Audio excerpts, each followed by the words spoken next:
अस्सलामुअलैकुम नाजरीन, मैं हूं बिलाल ज़फ़र कनाडा से। आज नाजरीन आपके लिए मैं सिल्वर प्राइस अपडेट और इन्वेस्टमेंट के हवाले से एक क्वेरी लेकर आया हूं। नासिर अमजद साहब ने मुझे ईमेल की है रावलपिंडी से कि बिलाल भाई, सिल्वर मैं लेना चाह रहा था लेकिन वो इतनी तेज़ी से ऊपर बढ़ गया तो मैं परेशान हो गया। मैंने सोचा अब मेरे हाथ से ये गेम निकल चुकी है। लेकिन फ्राइडे को इतना गिरा है ओह! कि अब मुझे दिल्ली लगता गए हो है दिल्ली। सही वक्त आ गया है चांदी ख़रीदने का। तो मैं सोच रहा हूँ कि मेरे पास जो 10 लाख रुपए हैं जो मैंने तकरीबन गुज़िश्ता 10 साल में जमा किए हैं, उनकी मैं चांदी ले लूँ। तो उस बारे में आपका क्या ख़्याल है? तो मैंने सोचा नासिर अमजद साहब को जो रिप्लाई करूँगा, साथ में मैं एक वीडियो बना देता हूँ। जितना मेरा मुशाहिदा है उसकी बुनियाद पर जितना मैं समझ पाया हूँ तो सबको पता चल जाए तो अच्छा होगा। उससे पहले आपसे गुजारिश है कि वीडियो को एक थम्स अप दे दें और रास्ते चैनल की को साफ सफाई सब्सक्राइब की। कर लें। तो नाज़रीन, मैं कोई फाइनेंशियल एनालिस्ट तो नहीं हूँ, जितना बस मैंने खुद देखा है चीज़ों को, जो मेरा ख़्याल है वो मैं इस वीडियो में बता देता हूँ नासिर अमजद साहब को। लेकिन उनको यह एडवाइस भी करूँगा कि अपनी रिसर्च जारी रखें। हो सकता है कहीं और से उनको बेहतर चीज़ पता चल जाए। तो बावजूद इसके कि फ्राइडे को बहुत गिरावट आई है सोने और चांदी की कीमतों में, लेकिन ये गिरावट हतमी नहीं है और ये नहीं समझा जा सकता कि अब बाइंग पॉइंट आ गया है।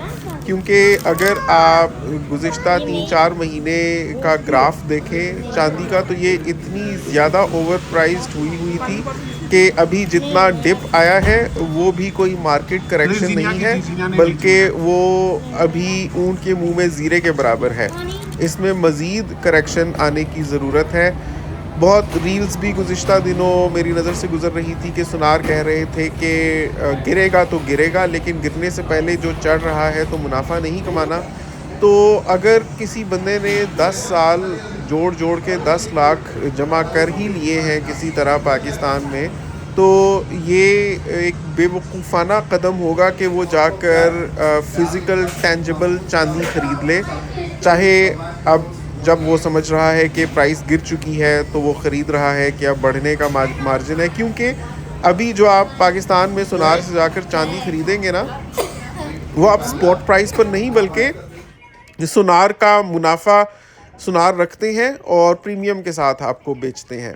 तो स्पॉट प्राइस से महंगी आपको मिलेगी और इसके गिरते जाने के चांसेस है। बिलाखिर आप हड़बड़ाकर जब इसको बेचेंगे तो जो स्पॉट प्राइस होगी उससे ज़्यादा दाम देंगे, तब सुनार आपसे वापस ख़रीदेगा। तो हरगिज़ अपनी मेहनत से जमा किए हुए पैसे इस चीज़ में ज़ाया मत करें, क्योंकि आप इंतहाई ओवर प्राइस्ड ख़रीदेंगे और अगर थोड़ी बहुत बढ़ भी गई तो वो पिछला प्रीमियम कवर करने और अगले प्रीमियम जो आप बेचते जाएंगे उस वक्त आपको चार्ज किया जाएगा, उसमें उसकी कॉस्ट निकल जाएगी। आप अगर खुशकिस्मत हुए तो जितने पर ख़रीद रहे हैं उससे कुछ कम में आपकी वापस सो बिक जाएगी, गुड। वो भी काफ़ी अरसे बाद। इसलिए अपने पैसे बाइंड करने की बिल्कुल ज़रूरत नहीं है। मैंने तो नासिर अमजद साहब को कहा कि इससे बेहतर है कि आप उन पैसों को इस्तेमाल कर लें, क्योंकि गुज़रते वक्त के साथ उनकी कोई हैसियत नहीं रह जाएगी। फिर भी अगर आप लेना ही चाहते हैं और एक लंबे अरसे के लिए छोड़ सकते हैं तो फिर सोना ले लें।